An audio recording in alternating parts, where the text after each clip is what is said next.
Hey everyone, thanks for watching. Today I'll be doing a combined tutorial starting off in Photoshop and then moving on to Cinema 4D.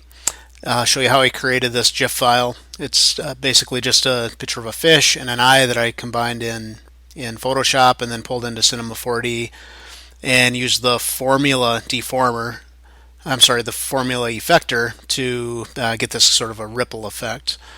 So this is the GIF file. Here's a higher res JPEG file that I had saved out. So if we jump right into Photoshop, you'll see it's basically just one picture of a fish, picture of an eye. So if I grab this eye, drag it there, drag it down, and then let go of my left mouse button, it takes the photo from here and applies it to this file. So if I click on the picture of the eye and I do Control T, that's the keyboard shortcut for transform. So I'm going to drag this, but you see how it gets out of alignment or out of whack. If you hold down the Shift key, it'll keep it in the right perspective.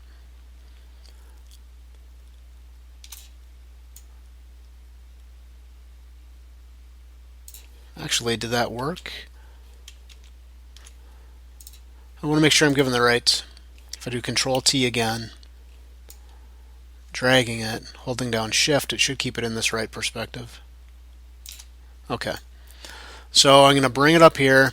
If I lower the opacity here, you can see the fish behind it. So what I want to do is get this little part of the eye, the human eye, to line up with the real fish eye. So if I bring that over here, bring down the opacity a little bit, and if I grab the corner here and twist, bring this down, and then you'll see where the top of the human eye is coming outside of the fish. So if I use this tool, we can sort of stretch and pull the human eye however we want to. And I'm not going to spend a ton of time on this. I'm far from a Photoshop expert, but I know enough to, I guess, get by with little projects like this.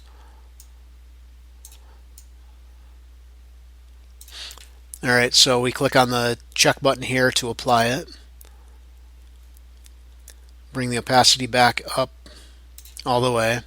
Now with this human eye layer selected, if I do the layer mask button, the concept with a layer mask, and if you're not familiar with this, there are a million tutorials out on YouTube and elsewhere that you can learn a whole lot about layer masks really quickly. So if I click on the layer mask, grab, ensure that this is black foreground color, grab my paintbrush, and if I bring up the hardness a little bit, so basically when you paint black over a layer mask, anything that's black will not show, anything that's white will show. So demonstrate that by, so I'm not erasing this picture of the eye, I'm simply painting black on the layer mask, and that does not allow this to show through, and it, I guess more technically, it allows the background layer to come through.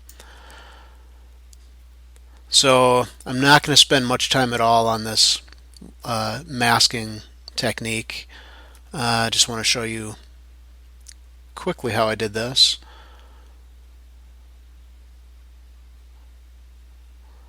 And of course, if I'm doing this for real, I'm going to grab the magnification tool and zoom in quite a bit.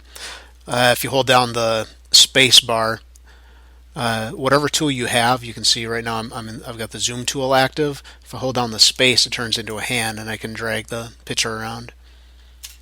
So if I go back to the paintbrush tool and make sure that's still black here, we're going to come along the edges of the eye. Went too far there, so if I do Control Z, back up a little bit.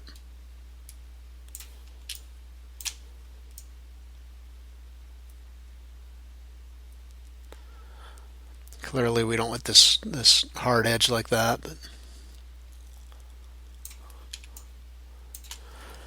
alright, now on the original I'm pretty certain that I used the burn tool here. This is set to highlights and exposure 15%. I typically, if I'm using a dodge or a burn tool, I keep the exposure down so that I don't have much of an impact on the photo with each swipe.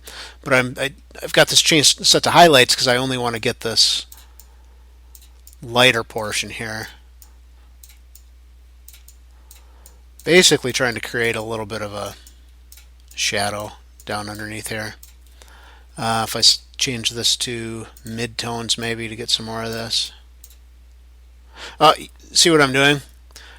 That whole time I was doing the dodge to the burn tool, I was on the layer mask. I wasn't on this. So I'm going to hold Control Alt Z. I'm going to back up several steps.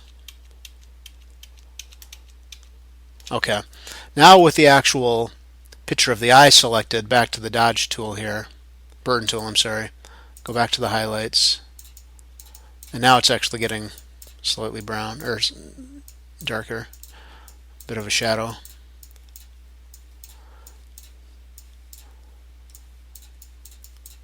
Okay. Now grab the zoom tool again, click on fit screen. I'm sure there's a keyboard shortcut to that I'm not aware of, but so this in general is how I got that effect. If you want to let the fish eye come through here just a little bit, go back to the black paintbrush, and if I whoops, undo that, make sure I'm on the layer mask instead of the actual picture. So just by painting a little section of black there, it allows the fish eye to come through this layer mask. So I'm not going to save this because I have a better one that's already saved. But that in general, or in short, is how you can create an effect like this. So into Cinema 4D, and if I go into my folder here, I want to show you something quick. The file that I'm going to use will actually, shoot, I thought I had a smaller one, but if you look at this picture, it's 5,000 by 2812. So I want to keep that same aspect ratio when I put this onto a surface in Cinema 4D. So keep that in mind, or I'll keep that in mind. 5,000 by 2812. So I'm just going to drag the picture into here. It creates a material. It applies that picture into the color channel. I'm going to create a plane. This plane, 5,000 by, it was 28 something. Just for context, if I drop a cube in there, you can see that this plane is way too big for the scene. So if we change this to perhaps 500 by 280, that's a much better scale, if you will.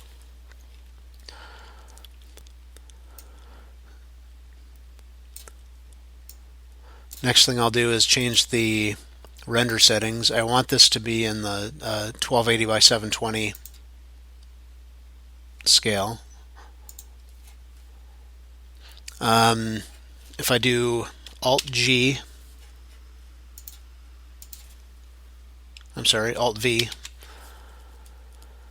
change the opacity here. Fills in the sidebars so that I can see exactly what's going to be rendered. So I'm going to add a camera. And this camera I want to make sure is lined up right. So I'm going to set this to -90. And now I know it's looking straight down onto the plane. So when I move the plane and zoom in, essentially what I want to do is zoom in just far enough, or not, I shouldn't even say zoom, move the camera in close enough to where I'm just getting the entire plane here. So if I drag the material onto the plane, there it is. Actually, you know what? Wrong material. Let me back up. I need to delete that. I don't... You see what I did? I pulled in the finished result. What I need to do is pull in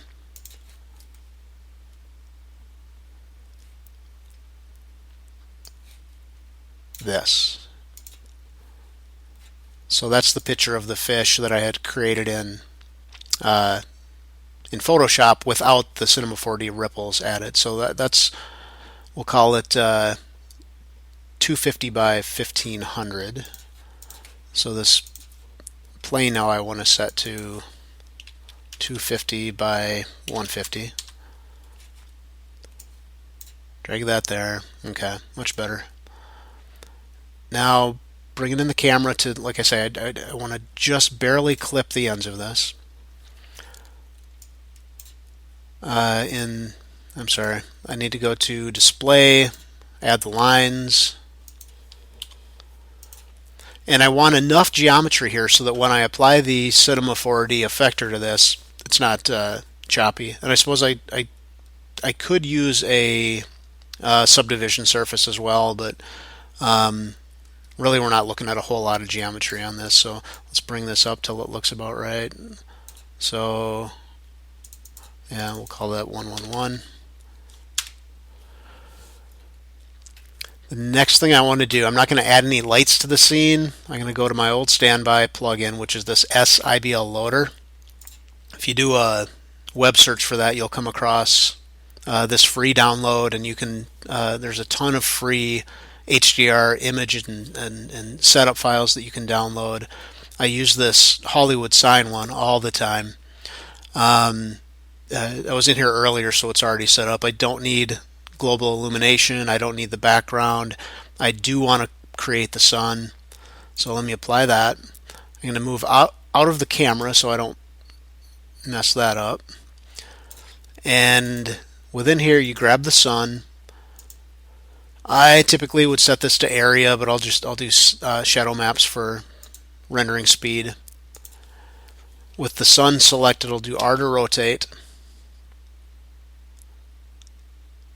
This seems to be lagging a little bit. There it is.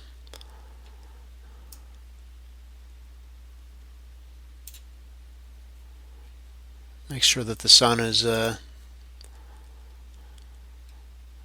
facing the right way here.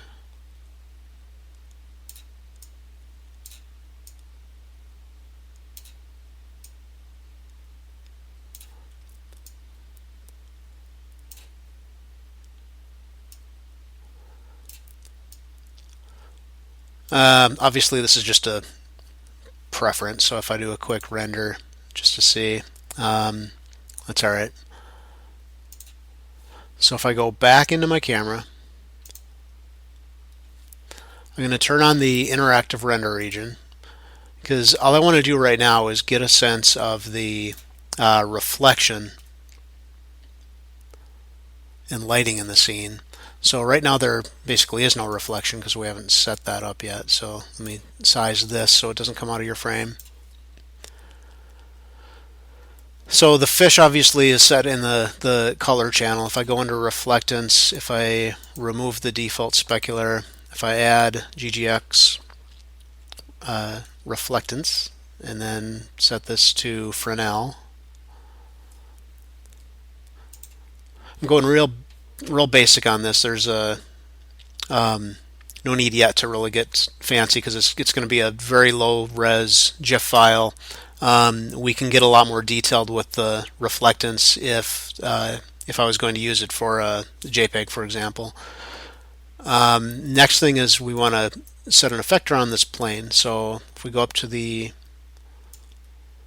effectors and grab Formula, put that on the plane, you see immediately it has pretty darn close to the result that we want.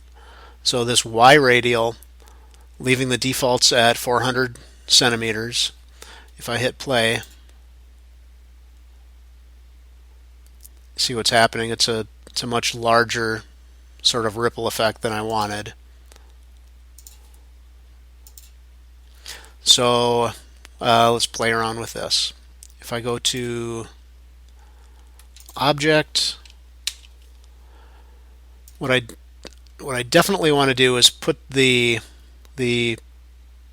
starting point of these ripples right in the middle of the eye, the fish's eyeball, so that when we hit play, it's going to ripple out from this middle of the eye. So let's see. I know that previously I had done Y radial. If we set the size down here, let's go something like 55. Now you see the sizes of the ripples are, I guess, scaled much more appropriately to the scale of this plane. So if I hit play again, now you see it's a little bit different because the ripples seem to be moving in. So let's see if I can figure out how to make that go the other direction. Perhaps if I do times negative 0.02 here, see if that makes a difference. No. If I do negative 2 here, no, still moving in.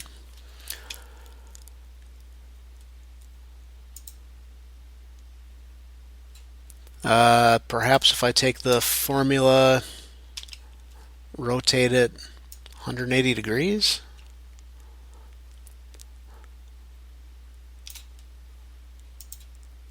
No, still moving in.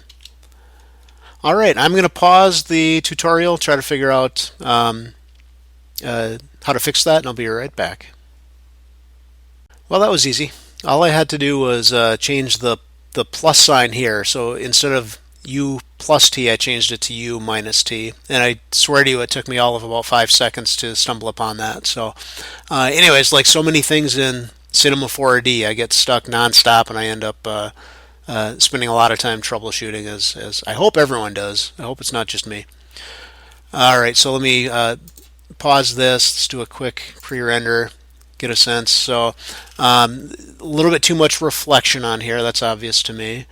If I go into the render settings, and I know I've mentioned this before, but I've been having really good luck lately for animations using the standard renderer, but for still images, I like to use physical for a lot of different reasons. But for this, let's leave it as standard. Anti-aliasing, let's go to best. 1 by 1, 2 by 2, I'm sure is fine. This I'll change to Gauss animation. For the output, set it to all frames. This is going to be a GIF file though, so let's just set this to 30. Hit play and just see if it seems to loop okay. Yeah, I don't see any jumps when it gets to the end and starts over.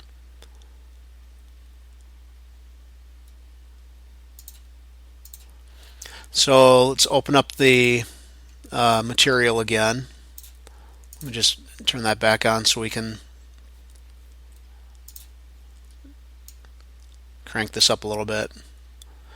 Alright, so back into the material, into the reflectance channel, turn off specular. First thing, just playing around, I'll bring down the reflection strength, see what that does. Yeah, that immediately makes a nice difference. All right, I'm gonna go with that. You guys know how you can spend hours playing around with countless settings in Cinema 4D. But so this formula, go back to E here, make sure I'm directly right in the middle of that eye. All right, so oh, look at this. I didn't save this, but let's go back to render settings. For the GIF file, I don't need it to be this large, but I do need it to be this aspect ratio. So if I set this down to, let's say, 400, scales down the whole thing. What I'm going to do is save this as a QuickTime movie, and we're going to put this into a tutorial folder.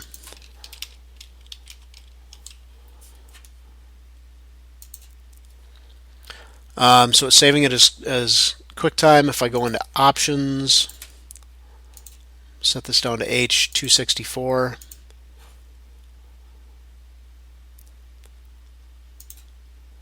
If I do a render,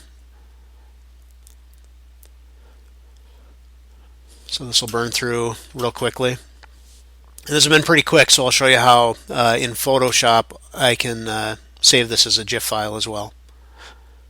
So obviously in Cinema 4D we just saved it as a QuickTime movie. Now if we go back into Photoshop,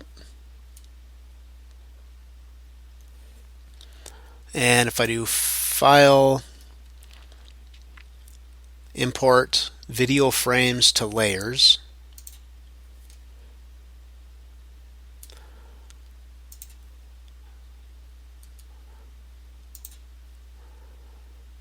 and I saved that in Tutorials. I saved it as temp. So what this is going to do, it's going to bring in these 30 frames as separate layers in Photoshop. And if you've got, let's say you've got a 5-second video, and you know that's going to create a GIF file that's too big for Tumblr, for example, you can limit it to bring in just every other frame or every third frame or whatever you want. This is only 30 seconds though, so it'll be fine. So I do OK there. Now it brought in these 30 layers. Now if I do File, Export, and I'm in Creative Cloud 2015. In the older version, I don't remember exactly how it was, but it's somewhere you'll find the option to save for web. So you do that, and it launches this GIF thing, and essentially you want to keep this. This may have changed, but I've been going by this. But you want to keep this below 2 here. And the way that you get that is you adjust the number of colors and the dither. And so what I like to do is keep this as high as possible while still keeping this under 2. So if we preview this, there it goes. So all I would do is click Save here, name it, save it as a GIF file. I won't do that because I already have one. Let me close out of here.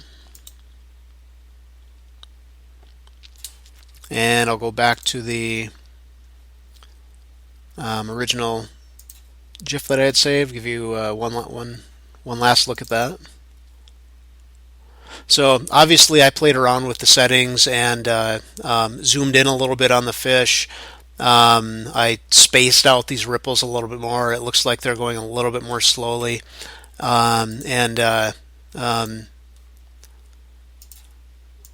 You can achieve a similar effect just by playing around with the settings here of the formula. For example, if we stretch this out, if we set these to say 77 apiece, now you see where they're actually, let's go more dramatic than that. You can go like that. So anyhow, whatever you want to do. Thanks again for watching. I hope you enjoy. If you got anything out of this, please click like or share or whatever. Thanks a lot. Bye.